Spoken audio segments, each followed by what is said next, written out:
Sabe aquela sensação de que a rotina é só sobreviver, em vez de viver de verdade? Pois é. A gente vai explorar exatamente como sair desse ciclo. Com base numa sessão de mentoria bem reveladora, a ideia aqui é transformar esses conceitos, sabe, de propósito, de disciplina, em ações bem concretas. Muita gente sente-se assim, né? Presa num ciclo de só tentar dar conta do recado. A fonte que a gente analisou chama isso de modo de sobrevivência. É exatamente isso, aquela sensação constante de estar correndo atrás, com o foco todo em pagar as contas e fechar o mês.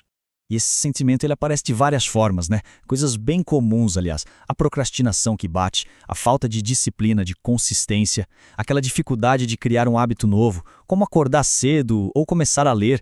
De repente, organizar o tempo vira um caos e as tarefas do dia a dia parecem uma montanha. É um ciclo vicioso que suga a nossa energia e, claro, tira o foco do que realmente importa. Mas e se o problema não for só falta de gestão do tempo?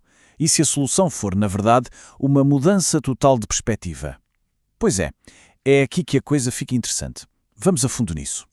Olha que interessante. O mentor dessa sessão propôs um exercício mental poderoso, de verdade. A ideia é ir lá na raiz da nossa motivação. Imagina só, e se o dinheiro não fosse mais um problema?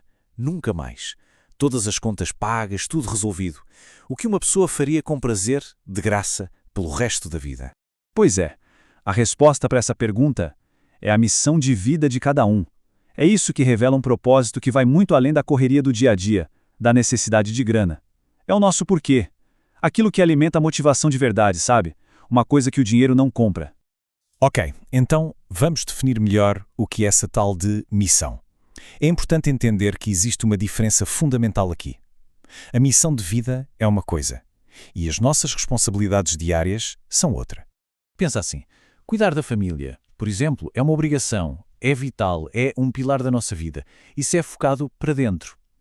Já a missão de vida, por essa ótica, é focada para fora. É sobre servir o mundo, ir além do nosso círculo mais próximo. É uma contribuição para o bem maior, usando os nossos talentos únicos.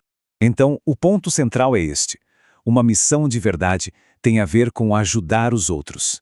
É sobre pegar aqueles talentos, aquelas coisas que só a gente sabe fazer e usar isso para fazer a diferença. O foco muda, sabe? Não é mais sobre o que eu ganho com isso, mas sim o que eu posso oferecer. Para deixar isso mais concreto, o mentor deu o próprio exemplo. A missão de vida dele a longo prazo é um projeto de legado, construir uma escola. Mas não uma escola qualquer, uma escola autofinanciada, focada em habilidades práticas e princípios para de fato mudar a sociedade.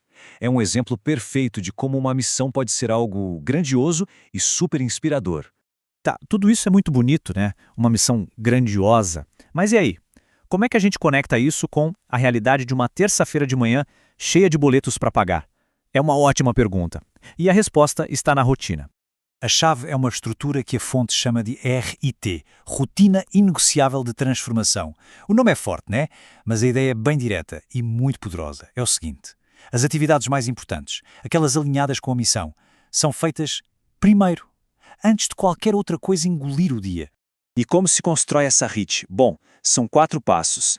Primeiro, definir a missão. Tem que ter clareza do porquê. Segundo, identificar os hábitos que apoiam essa missão.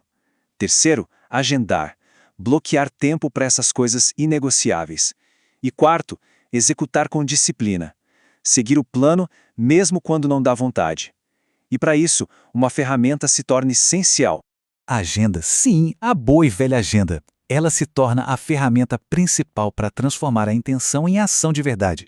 Pensa bem, ela dá um roteiro diário, combate a procrastinação, porque a tarefa não concluída fica ali, te olhando.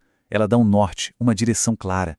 E o mais importante, permite medir o progresso. Porque, como dizem, né? O que não pode ser medido, não pode ser melhorado. Ok, então temos a missão e temos a ferramenta. A RIT com a agenda parece perfeito. Mas a gente sabe que a vida acontece, né? Os contratempos vêm. E é por isso que a peça final desse quebra-cabeça é o jogo mental. E aqui tem uma virada de chave mental muito forte. A pergunta não é se alguém morreria pelas pessoas que ama. A maioria diria que sim. A pergunta de verdade é, essa pessoa vai viver por elas? Viver de verdade, com disciplina, com propósito, é enxergar a autodisciplina não como algo egoísta, mas como a maior prova de amor e compromisso. E para isso é preciso entender uma coisa: falhar é normal, faz parte do jogo. Desistir é que é uma escolha. Então o segredo é aprender a lidar com a falha sem jogar a toalha. É ter responsabilidade para se manter no caminho, manter o padrão alto. É ser o exemplo que se quer ver em casa, na própria vida. E isso nos leva a uma ideia que pode parecer contraditória, mas é a pura verdade. O conforto que se procura está no desconforto. Parece estranho, né? Mas toda transformação, todo crescimento acontece exatamente quando a gente sai da nossa zona de conforto. E para fechar, fica uma pergunta, uma reflexão. Qual é aquele único passo, talvez um passo desconfortável, que poderia tirar alguém do modo sobrevivência e colocar na direção da sua missão? Hoje, não amanhã. Hoje.